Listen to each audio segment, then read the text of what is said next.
The most decorated military unit in United States history fought for a country that imprisoned their families. Their greatest victory?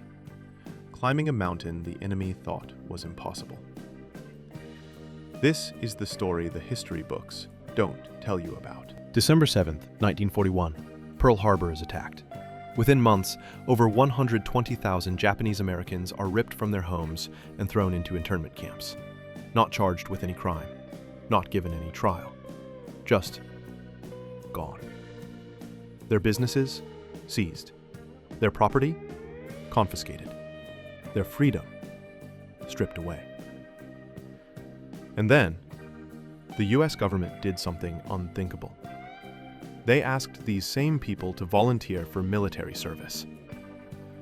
Over 4,000 young men said yes. They became the 442nd Regimental Combat Team. And what they did next would change warfare forever. Picture this. You're 18 years old. Your parents are locked in a prison camp in the desert. Armed guards watch them 24/7. Your government calls your family enemy aliens. And then a recruiter shows up asking if you want to fight for that same government. What would you do? These men chose to fight, not because they were naive, not because they were desperate, but because they wanted to prove something the world refused to believe. That loyalty isn't about what you look like. It's about what you're willing to sacrifice. Their motto? Go for broke. It's a gambling term. It means risk everything. Bet it all. They weren't kidding. Over 14,000 men would serve in the 442nd during World War II. Nearly 10,000 became casualties. Let that sink in. A 93% casualty rate for frontline soldiers. They fought in 8 major campaigns across Europe: France, Italy, Germany. And they didn't just fight. They dominated. But 2 battles would cement their legend forever. The Vosges Mountains of France. A Texas battalion, over 200 men, is surrounded by German forces, cut off, supplies running out. Every rescue attempt has failed. The 442nd gets the order. Break through and save them. For 5 days, they fight through a nightmare. Artillery turns the forest into splinters. Machine gun fire cuts through the trees. Soldiers fall with every step forward. The Germans have the high ground, the terrain, the advantage. The 442nd keeps pushing. When they finally break through, they've lost over 400 men to save 211. Think about that now. They sacrificed nearly twice as many soldiers as they rescued. When the trapped Texans finally saw who had saved them, many broke down crying. The men who had bled to rescue them were Japanese Americans, the same people America had locked away.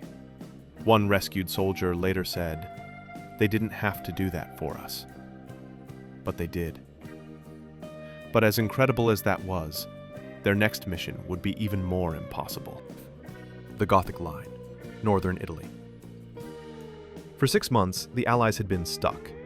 The Germans held the high ground in the Apennine Mountains, dug into caves, fortified positions, completely dominating the terrain. Thousands of Allied soldiers had already died trying to take this position. Nothing worked. The 442nd arrived and studied the mountain. And they noticed something the Germans had missed. One slope was completely undefended. Why? Because it was a sheer rock face, over 1,000 feet of near vertical cliff, in the dark, with full combat gear. The German commanders had looked at that cliff and decided no one would be crazy enough to try that. The 442nd looked at that same cliff and said, "That's exactly why it'll work." On a moonless night, 0 visibility, they began to climb. Imagine it. You're carrying 60 pounds of gear. Weapon, ammunition, grenades, rations, all on your back. Your hands are searching for the next grip. Your boots are slipping on loose rock. One mistake means you fall. And if you fall, you can't scream. Because if you make any noise, the Germans will hear. They'll know. And everyone dies. For 8 hours, they climbed, in total darkness and absolute silence. Men did fall. Their comrades heard them tumbling down into the void below. But no one cried out. No one yelled. They fell in silence, so their brothers could keep climbing. When the first light of dawn broke over the mountains, the 442nd was at the top, behind enemy lines. The Germans never saw them coming. The battle lasted 32 minutes. 6 months of stalemate, thousands of casualties, broken in half an hour, by men their own country had called enemies. In less than 2 years of combat, the 442nd Regimental Combat Team earned over 18,000 individual decorations, more than 4,000 Purple Hearts, 4,000 Bronze Stars, 21 Medals of Honor. Though here's the thing about those Medals of Honor. Only one was awarded during the war. 20 years later, in 2000, the military conducted a review.